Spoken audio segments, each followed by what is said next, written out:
record. Outside, we have 4,000 people, you do know.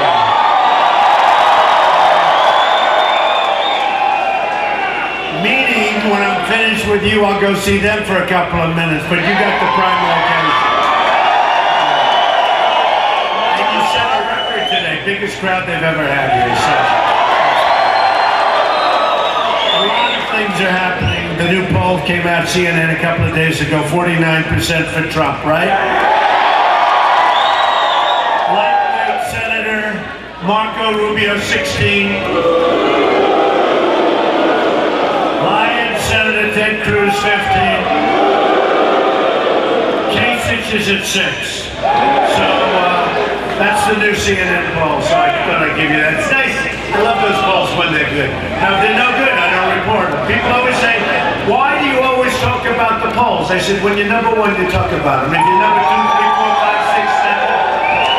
When we had 17 people, somebody was 17. I wouldn't talk about the poll if I was 17, right? So I just want to thank everybody. Special place, great state. And remember, on Tuesday, you have to get out and vote, otherwise we're all wasting time. You gotta get out and vote.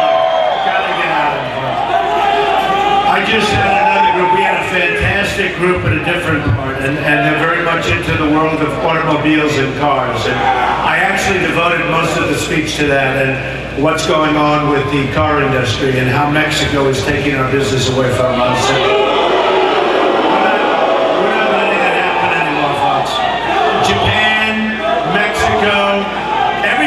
I mean, they're all taking it away. You know, we're like the people that don't know what they're doing. That's not going to happen anymore.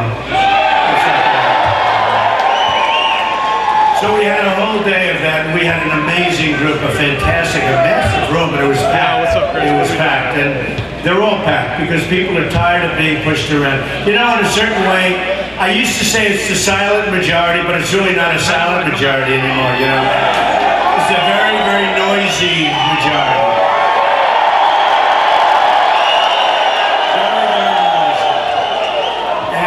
You know, the establishment people, the people that lost the last 2 elections, and frankly, would have lost more than that. I mean, they are losing. They are losing a lot. But they have no clue. They have no clue. They don't know how to win. They don't know. I love you too, even though it's a guy.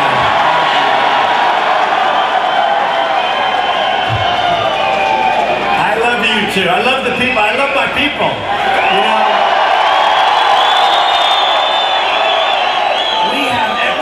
That Trump has people, they won't leave him, it doesn't make any difference, they love him, and I'll tell you, I love you, and I mean that too. You know, some of these people have like a 10% loyalty, meaning if they sneeze in the wrong direction, they're gone. With me, I think I can do almost anything, and you're with me, right? We had a good debate last night. Last night was great. I enjoyed it. I thought it was going to be even tougher. It was pretty nasty, actually, but I thought it was even going to be tougher. You take a deep breath, you walk in, and then you go boom, boom, boom. But it was really interesting. And every one of the polls, every single one of them, Drudge and everyone. Drudge is an incredible guy, by the way. But Drudge and all of them, every single poll had me winning big leagues, so that's good. I like that. Don't we love to win? I love to win. You know, our country does not win anymore. You understand that. And we don't win with our military. It's depleted. We can't beat ISIS, okay? Can you believe this? You know, there was a time when we could beat Germany, we could beat Japan, we could beat anybody.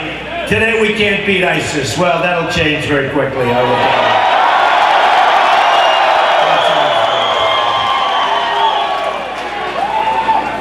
That's going to change so quickly. We're going to win so much. So, what I thought I'd do is talk a little bit about trade, because you don't like what's happening. You don't like to see what's happening with your manufacturing businesses in particular. And we're not going to let it happen anymore. We're not going to let it happen. We have trade imbalances that are so ridiculous with Japan and China and India, every place. I mean, it's not a question of a couple of places. China is the great abuser. You know, they're the best of all in terms of size, in terms of magnitude. We have rebuilt China. They have taken our jobs, they've taken our money, they've taken everything. And by the way, just so you understand, I have a great relationship with China. I just extended the lease on the largest bank in the world, the Chinese bank. 400 million customers.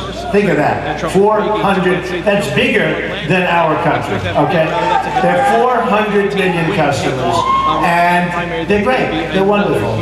I deal with the I sell apartments to them for tens of millions of dollars. I got the Bank of America building in San Francisco and 1290 Avenue of the Americas, big chunks. I own that.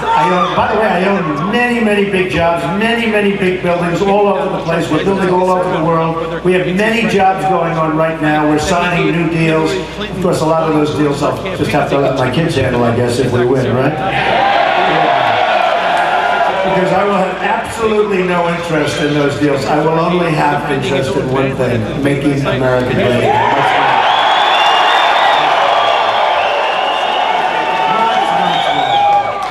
And so I just looked, and it began on June 16th when I came down the famous escalator ride. And I came down, and I've never seen so many cameras. I always say, I joke, it was like the Academy Awards. I've never seen so many cameras in Trump Tower, in New York. And I made a speech, and I talked about illegal immigration. And all of a sudden, it became like a storm. It was unbelievable. And it was a tough period, actually, because I had no idea that I hit something so severely, and that was something, I knew it was a big problem. I didn't know to the extent of the problem. It turned out to be a much bigger problem than anyone knew. I was right 100%. I shot to the top of the polls, and I've been there ever since. I mean, we've been there ever since.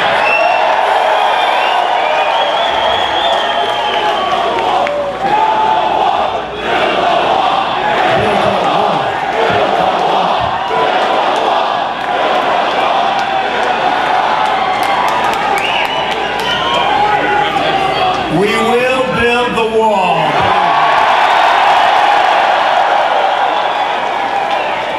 And who is going to pay for the wall? Who? 100%, folks. 100%. I don't mean like 99.2%. I mean 100%. We have a trade deficit with Mexico of $58 billion a year. We have real geniuses negotiating these deals, right? We lose $58 billion a year. The wall's going to cost $10 billion. So immediately you say, well, if essentially they're swapping out $58 billion, and if the wall's going to cost 10, there aren't too many people that have to be totally genius to know we are going to have Mexico pay for the wall. You know, these politicians come up here like lightweight Marco Rubio, like Lion Ted Cruz. He gets in and he holds up the Bible and he talks the Bible, and then he puts the Bible down and then he lies. I never saw a guy lie like this guy. I call him Lion Ted. He's Lion Ted Cruz. He can lie about anything. And it's interesting.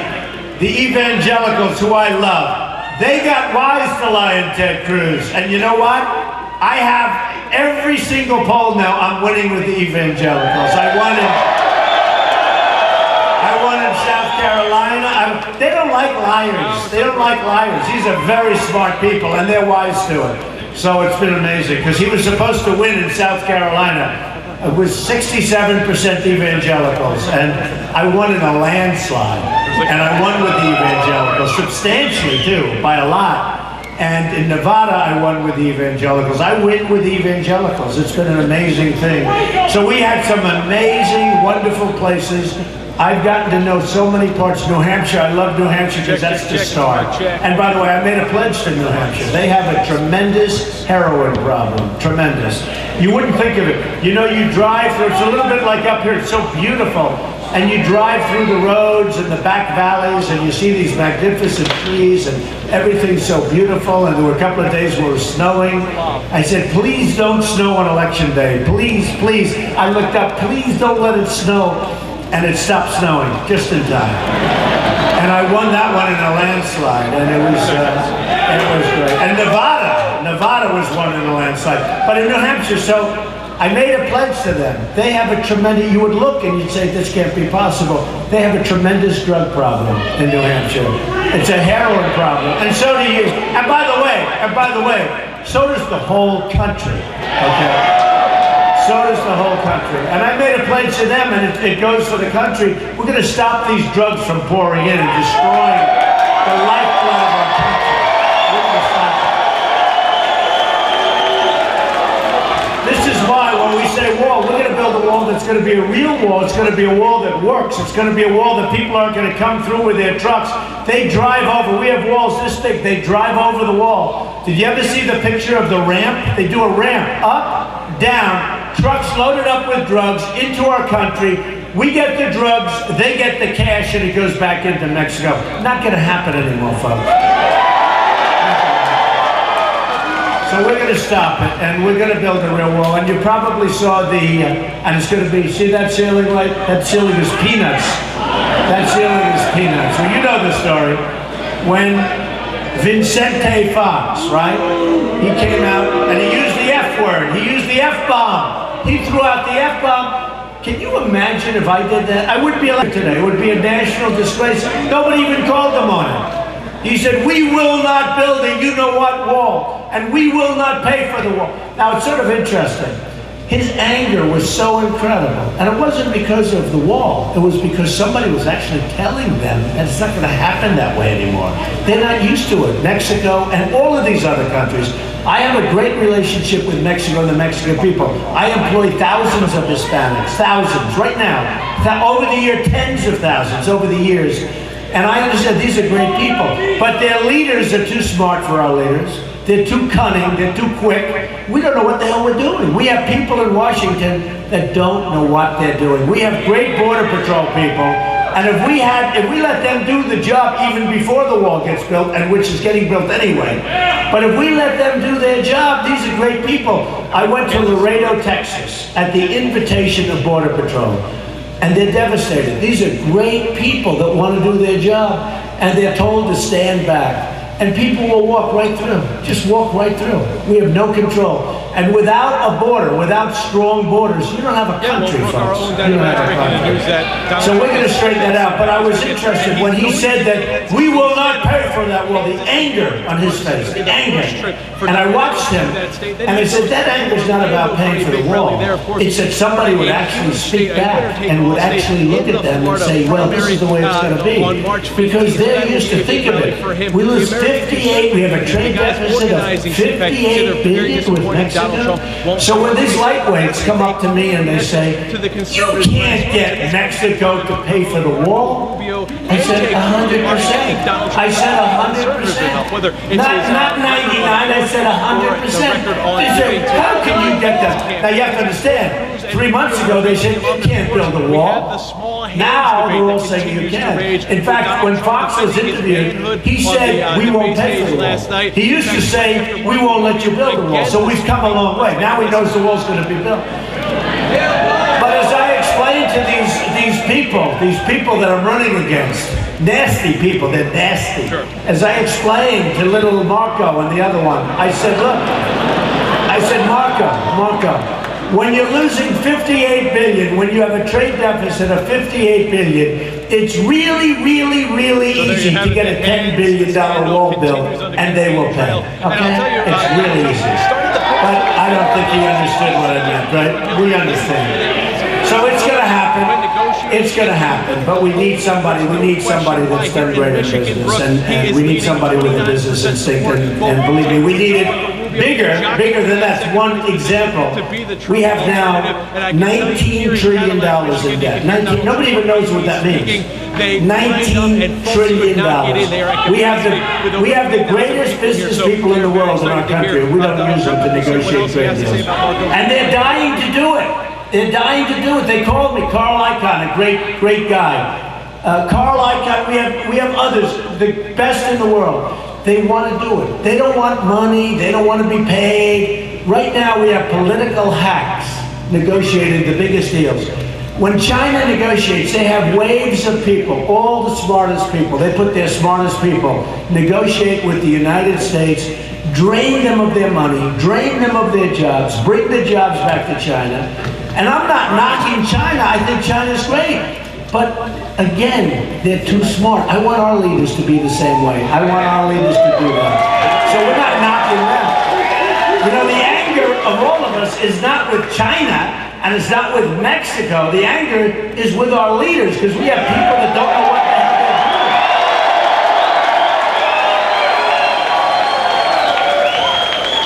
They don't know what they're doing. They don't have a clue. Look at the Iran deal, where we pay $150 billion for the worst deal I've ever seen in my life. We pay $150 billion, we get nothing.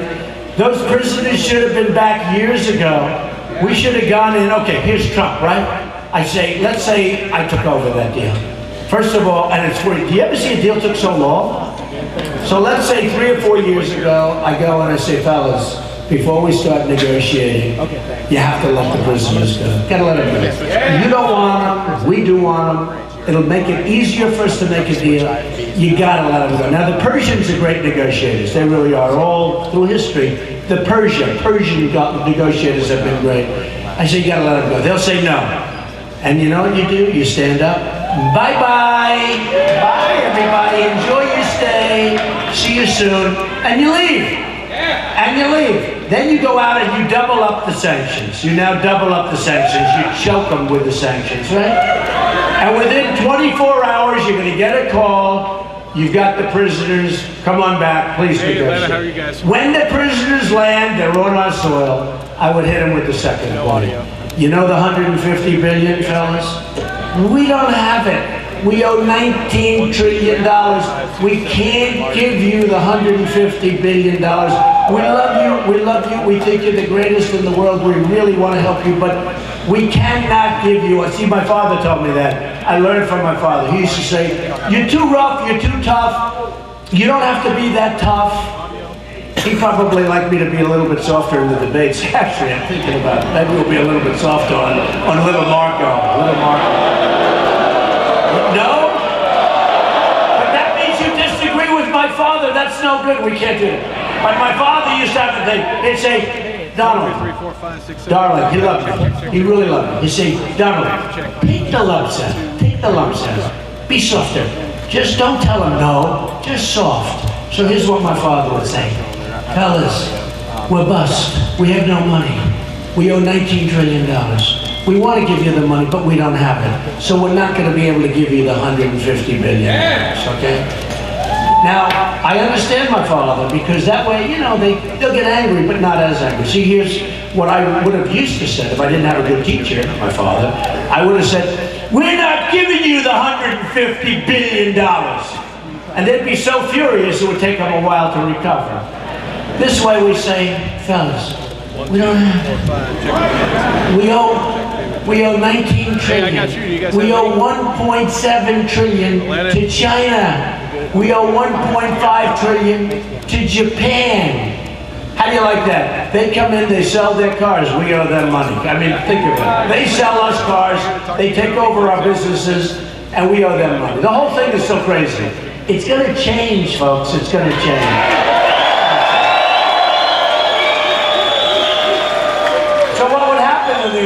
Then now we have our prisoners back. Now after a few days they'll get used to the fact that they're not getting the $150 billion, because you would have done 2 walks. You would have walked on the prisoners, and you would have walked when they got angry about the $150 billion. But again, you go back and now you negotiate a deal, okay? Now you know, because on nuclear it's a good thing to negotiate a deal. We'll make a much better deal than they make, because that deal is horrible. We lost every single point. Like Sergeant Bergdorf. All right, cool. We have a spy, we have a traitor. He's a traitor. He's a terrible traitor. He left. He was all into their life. I don't think he likes their life so much anymore. They treated him pretty rough. I'd like to take that guy, I'd like to fly him over, drop him right back where he came from. Okay? But think of it, Bergdorf. So we knew he was a traitor. We lost 5 and maybe 6 people got killed. Young, beautiful soldiers got killed looking for him, right? We had a general and a colonel interviewing the people he worked with. They knew he was a traitor. So, you know, it's one thing like we didn't know, which is bad if we didn't know, but you can understand that. But we knew he was a traitor when we were negotiating. So we get Bergdahl, a dirty, rotten traitor, right? And they get 5 of the people they most coveted. They get 5 of these killers who will soon be back on the battlefield, already are, some of them, trying to kill everybody, including us, right? This is the way we negotiate. Not going to happen anymore. Those days are gone. Those days are gone. Those days are gone. So I just want to tell you that so many changes are going to be made. We're going to be like the smart country, not the stupid country. Because right now people look at us, we're like the big bully that gets beat to hell all the time. And we're not going to let that go. So what we're going to do, and I'll tell you just briefly, because I know you're hot as hell in this room. By the way, this room does not have lots of air conditioning, do we agree? Well, it wasn't even built for this crowd. You know, this room was built for what? Basketball. Yeah, nice little basketball, but it wasn't built. This is your all-time record crowd in the history of this room, and it'll never be broken. It'll never be broken.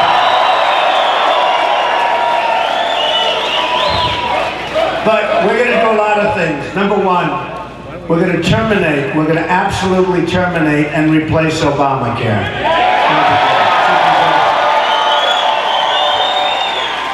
You're having increases of 25, 35, 45%, and you don't get coverage like you were supposed to get, and you don't have your doctor, by the way, and you don't have your plan. You were lied to.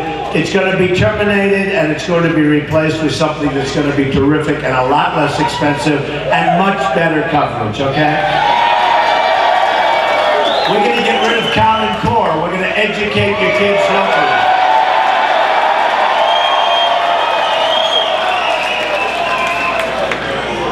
We are going to educate your children locally. He just screamed, where have you been? Right? Where's the guy? There's my guy with that beautiful beard. Look at that beard. Where have you been is right. Where have you been? You know, it's almost like, it's such common sense.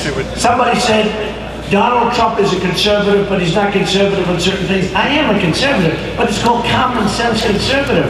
As an example, if China is charging our companies tax and making it impossible for you people to sell your goods, and you have great manufacturers here in China, and yet they sell their goods from China to here with no tax, no prohibitions, just dump your stuff on us.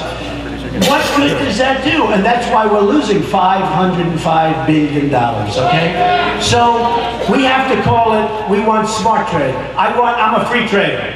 If everyone would free trade, that's a different story. I'm okay with it. But it's not free trade. It's not free trade when they don't have to pay tax, right? And we have to pay tax to get our goods in.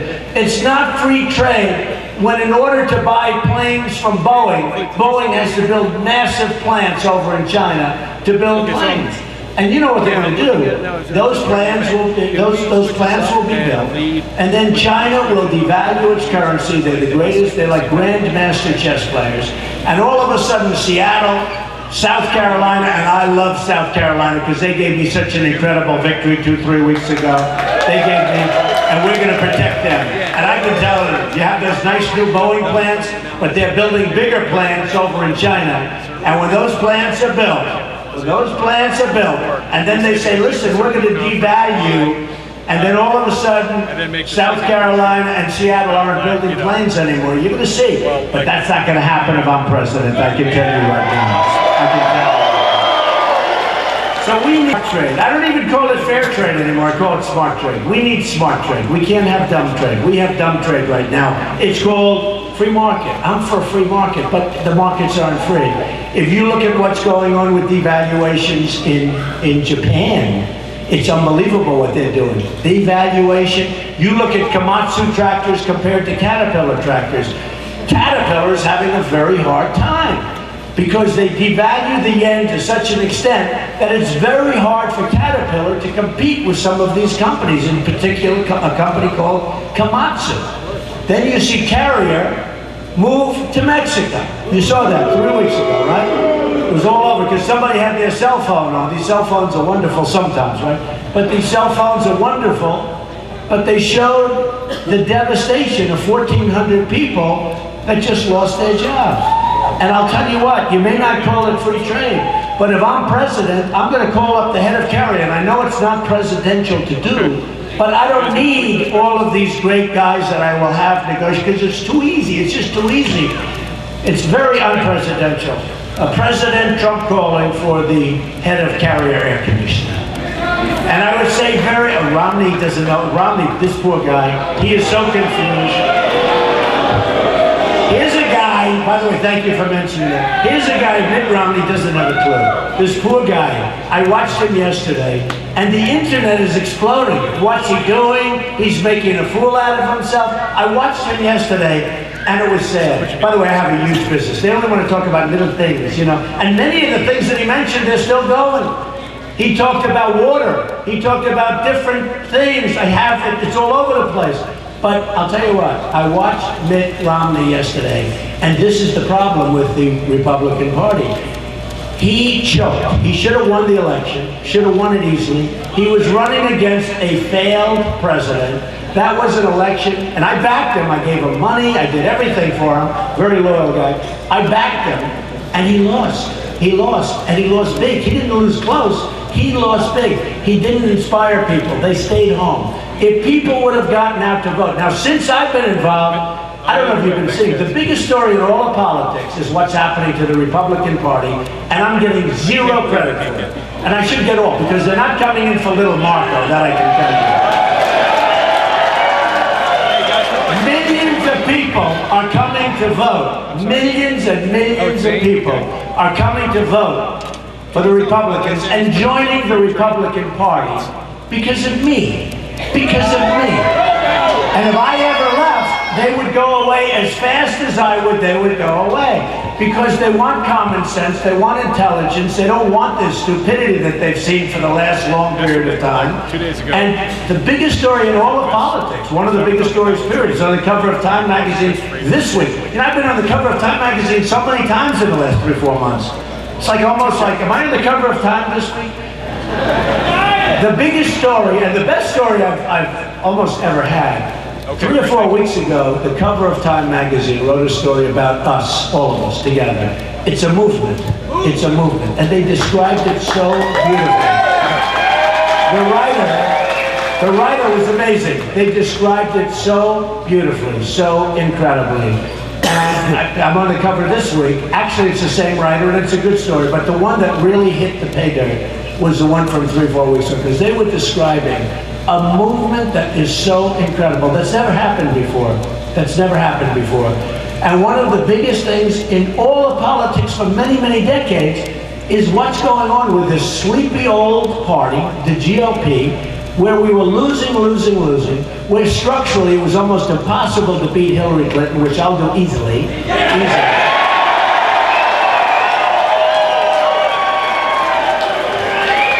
And millions of people are voting, and millions of people are voting in the Republican Party. And you know where they're coming from?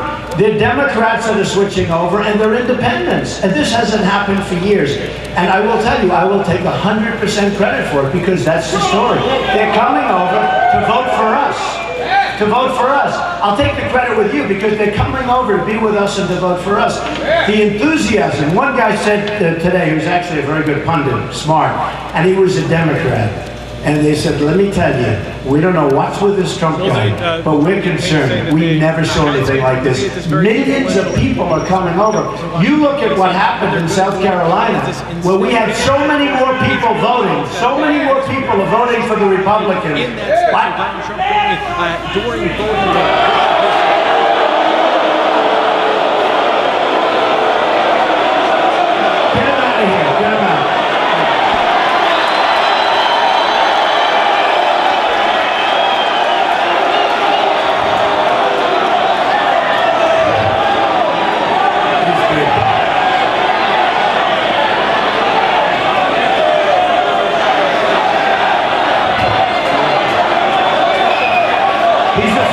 He's a friend of Mitt Romney.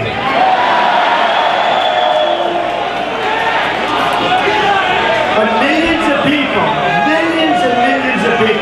are coming out and they're voting Republican now instead of Democrat. And nobody's ever seen a movement like this, so it's a great thing. It is a movement, folks. It's an incredible movement, and it's a great thing.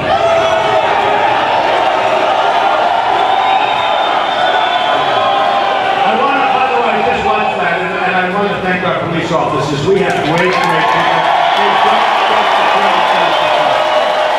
They don't get the credit they should get. You know, you'll have one incident, which is a bad incident. Maybe it was a mistake. Maybe it was a bad apple. Who the hell knows? But it's on the news for weeks and weeks, and they don't stop. Our police officers are incredible, and without them, we wouldn't be here right now. And by the way, I have such support. I think it's unanimous support across the country from the police, and I just appreciate them very much. Also, our vets. We've got to take care of our vets. We've got to take care of our vets.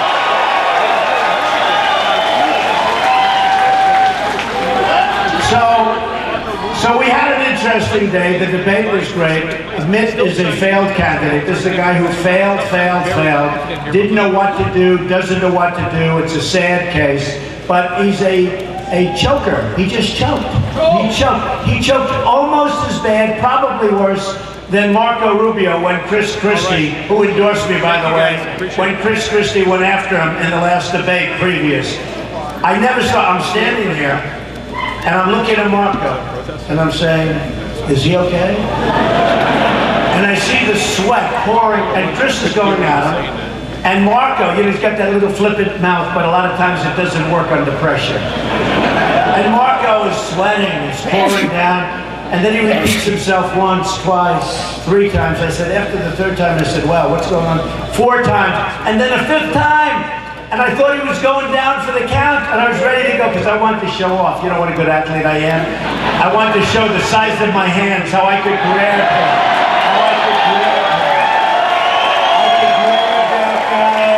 Like nothing, boom, hold him up. And I didn't want him to get hurt, hitting his head when he went down. But this is not what we need when we negotiate against China and Putin and all of these killers, all right? It's not what we need. So anyway, but get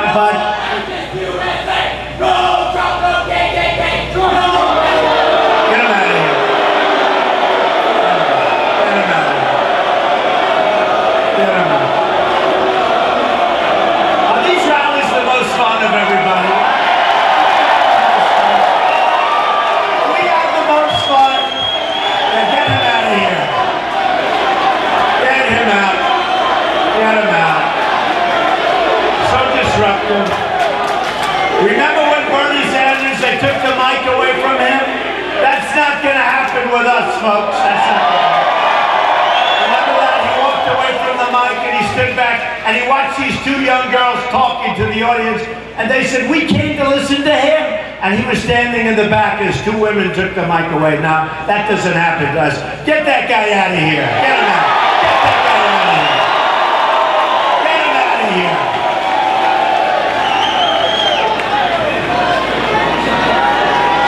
Get him out.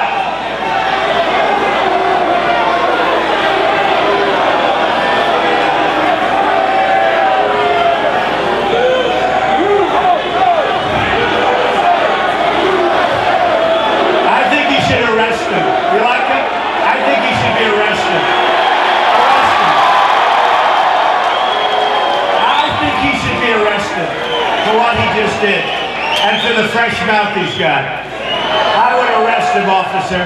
So I don't want to give any recommendation, officer. I would arrest him for a filthy, dirty mouth.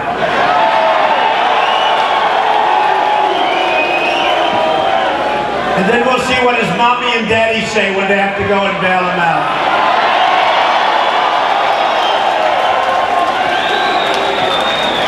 So what we do, look. So what we do is we take care of Obamacare, it's out. We take care of Common Core, it's out.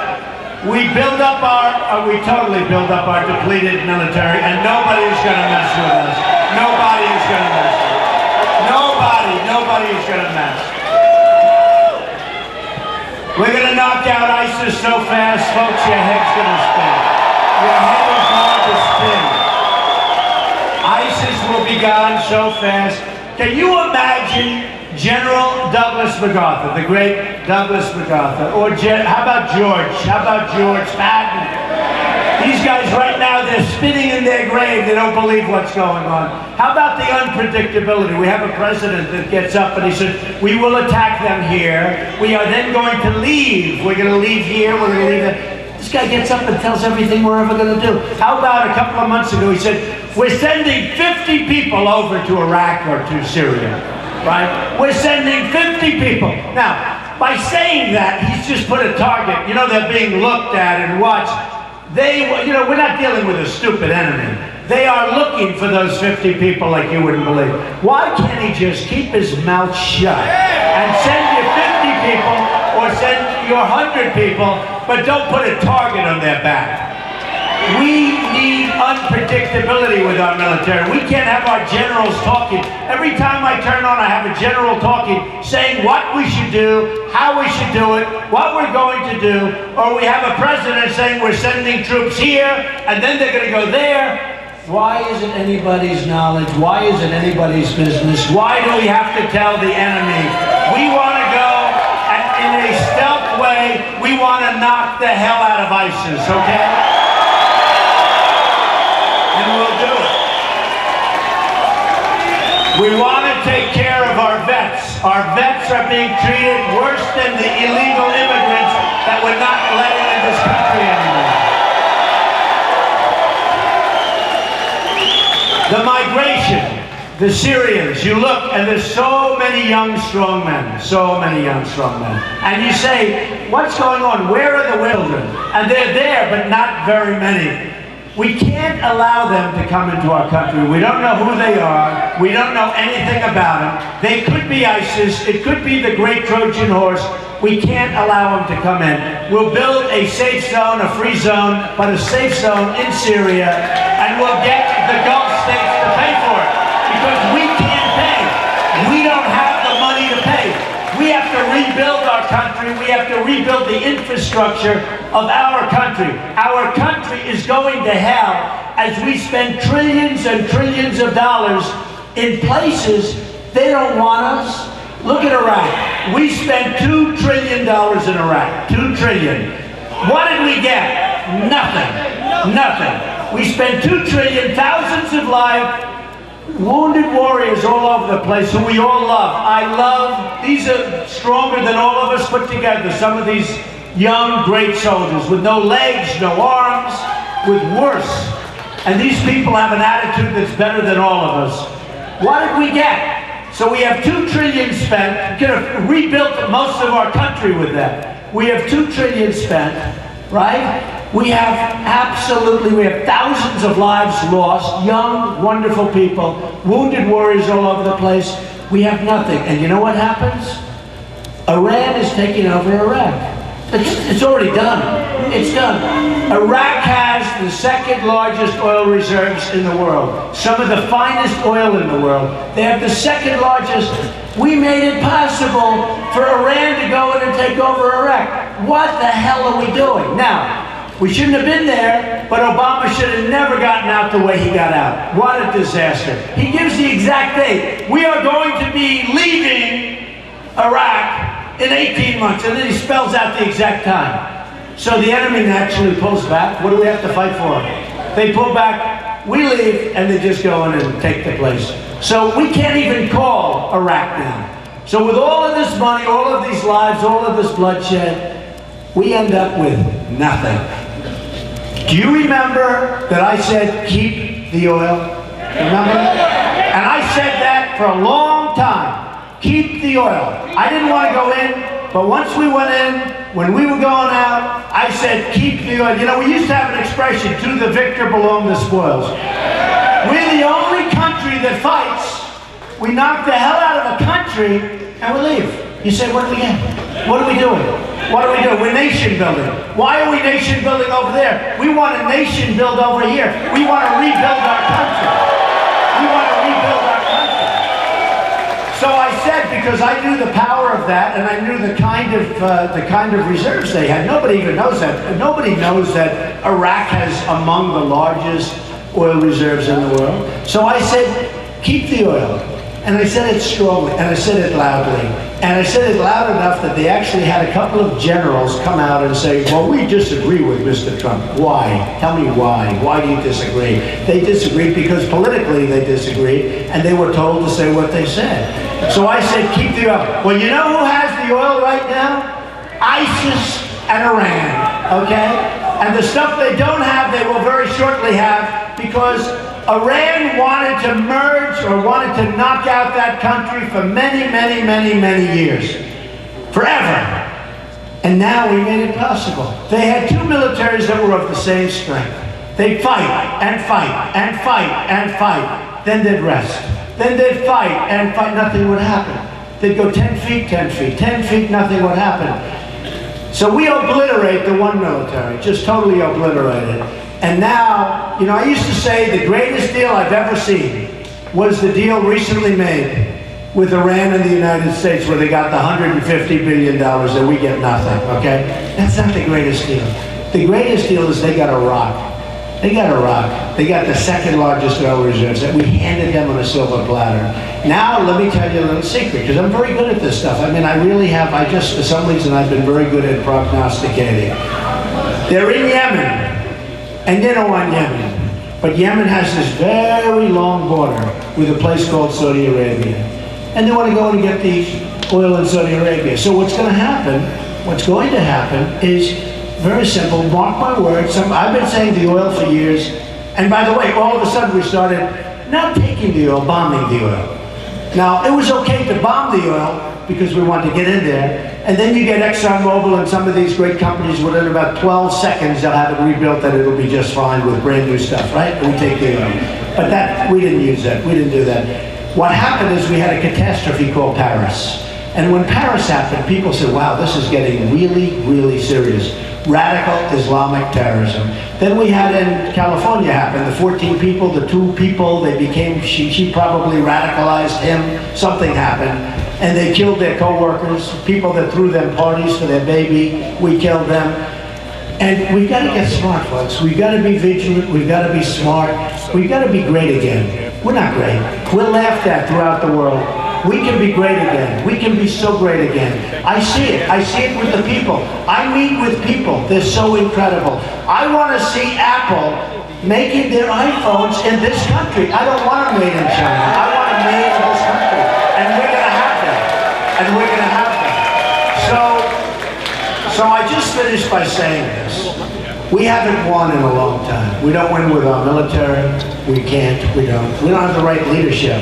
Probably at a military level, but certainly at a presidential level. We don't have the right leadership. We can't beat ISIS, right? We can't beat ISIS. That's going to happen so fast. You're going to see something so fast. And a lot of it is attitude. You know that. A lot of it is attitude. But we're going to win with our military. We're going to win on trade. We're going to win on the borders. We're going to win so much, folks. We're going to win and win and win. I sometimes joke. I say, we're going to win so much that you people are going to get so tired of winning. You're going to say, Mr. President, we can't stand winning anymore. Please give us at least a couple of losses. And you know what I'm going to say? No way, no way. We're going to make America great again. No way. So I just want to thank you, and I have to leave it at this. Look. You have to do, and by the way, this was a long drive to get up here. My people said, oh, I think you could skip that one if you want. I said, there's no way I'm skipping it. Can you imagine? This was a little bit of a long drive, and I loved it, and it's beautiful, and I wouldn't have missed it for the world, and you people are great. But listen, you have to do this. You have to go out on Tuesday. You have to go out and vote. You have to go out. I don't want your money. I'm self-funding. I'm putting up my own money. I'm not going to be subject like these guys. They're controlled by every guy that gives them money. I'm not controlled by anybody. I'm controlled by you. I don't want your money. What you have to do is on Tuesday, go out and vote, and we will make America great again. I love you. I love you, Mr.